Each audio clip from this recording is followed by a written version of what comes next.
Shalom, selamat pagi saudara yang dikasihi Tuhan. Kiranya berkat, damai sejahtera dan sukacita dari Tuhan Yesus Kristus senantiasa menyertai saudara sekalian. Sebelum kita mendengarkan firman Tuhan dan renungan, mari kita berdoa. Tuhan Allah Bapa yang Maha Baik, kami sungguh bersyukur atas kebaikan dan kemurahan-Mu, karena Engkau Tuhan yang selalu melindungi, menolong dan menopang kami. Terima kasih atas setiap kemurahan-Mu, ya Tuhan.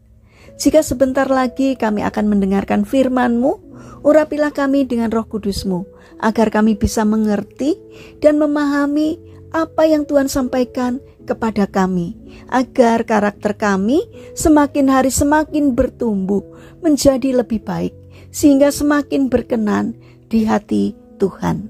Terima kasih Tuhan, di dalam nama Tuhan Yesus Kristus kami berdoa. Amin. Saudara yang dikasihi Tuhan, tema renungan pada pagi hari ini adalah teriakan yang menghentikan langkah. Bacaan diambil dari Injil Markus pasal 10 ayat 49. Demikian sabda Tuhan. Lalu Yesus berhenti dan berkata, "Panggillah dia." Mereka memanggil orang buta itu dan berkata kepadanya, "Kuatkan hatimu, berdirilah. Ia memanggil engkau." Saudara yang dikasihi Tuhan, ada seorang guru yang mengajarkan kepada seorang anak agar tekun berdoa sampai ia menerima jawabannya. Guru itu berkata, "Kamu tahu kan, banyak sekali yang berdoa kepada Tuhan. Dan jika kamu belum menerima jawaban atas doamu, itu artinya Tuhan masih sibuk menjawab doa orang lain. Kamu harus sabar menunggu dan terus berdoa." Dulu dengan polosnya anak itu mempercayai begitu saja apa yang dikatakan oleh gurunya.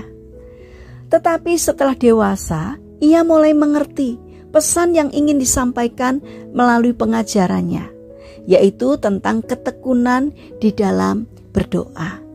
Hanya saja saat itu ia menyampaikannya dengan cara yang dapat dimengerti oleh anak-anak.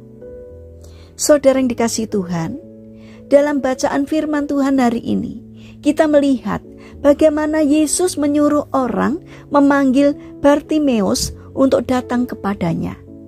Dikisahkan bahwa situasi ketika Yesus masuk ke kota Jericho saat itu sangatlah ramai. Bukan hanya karena banyaknya orang, tetapi karena suara teriakan mereka. Orang banyak yang berbondong-bondong tidak mungkin hanya diam saja.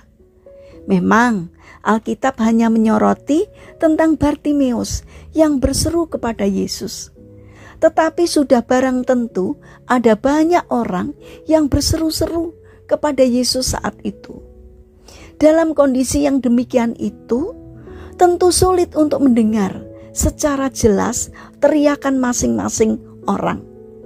Tetapi Yesus sanggup mendengar dan membedakan jeritan si buta Bartimeus yang memohon belas kasihannya di tengah suara-suara yang riuh saat itu.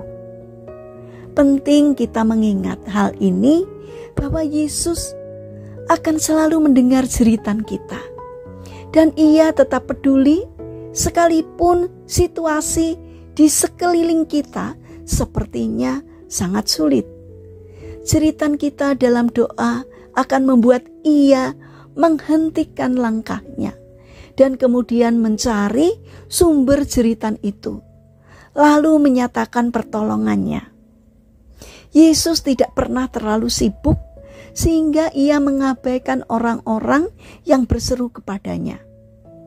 Karena mata Tuhan menjelajah seluruh bumi untuk melimpahkan kekuatannya kepada mereka yang bersungguh hati terhadap Dia. 2 Tawarik 16 ayat 9. Di lain kesempatan, Yesus sedang dalam perjalanan ke rumah Yairus untuk menyembuhkan anaknya. Di tengah kerumunan orang banyak, seorang wanita yang menderita pendarahan selama 12 tahun menyentuh ujung jubahnya secara diam-diam. Meskipun Yesus sedang berdesak-desakan dengan orang banyak, namun ia tahu bahwa seseorang menjamah jubahnya dengan iman. Dan Yesus segera berhenti untuk mencari tahu siapa yang menjamah jubahnya. Dan setelah itu ia menyembuhkan wanita tersebut. Saudara yang terkasih, ini adalah bukti bahwa Yesus tidak pernah mengabaikan siapapun. Dan dia tidak pernah terlalu sibuk untuk dimintai pertolongan. Dipandang dari seluruh penduduk bumi yang berjumlah sekitar 7,9 miliar, kita mungkin berpikir bahwa kita bukanlah siapa-siapa dan bukanlah orang-orang yang penting. Namun ingat bahwa kita begitu penting dan berharga di mata Tuhan. Jeritan kepada Yesus akan membuatnya berhenti serta menolong kita, sebagaimana ia berhenti dan menolong Bartimeus. Saudara yang terkasih, mari kita bangun karakter untuk tekun berdoa, karena Tuhan mendengar dan doa kita akan dijawab Tuhan tepat pada waktunya. Mari kita berdoa. Tuhan Yesus yang baik, kami bersyukur karena memiliki Engkau yang selalu peduli kepada kami, anak-anak-Mu. Saat ini kami datang kepadamu, memohon belas kasihan-Mu ya Tuhan. Kiranya Tuhan mengabulkan doa dan permohonan kami. Bapa yang baik, kami mendoakan untuk mereka yang mengalami permasalahan dan kesulitan hidup. Kiranya Tuhan hadir dan menolong mereka.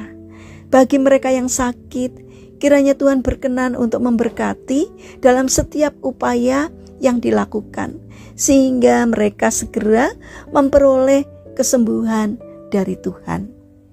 Bapa yang baik, saat ini kami ingin menyerahkan untuk setiap rencana dan aktivitas kami kepadamu.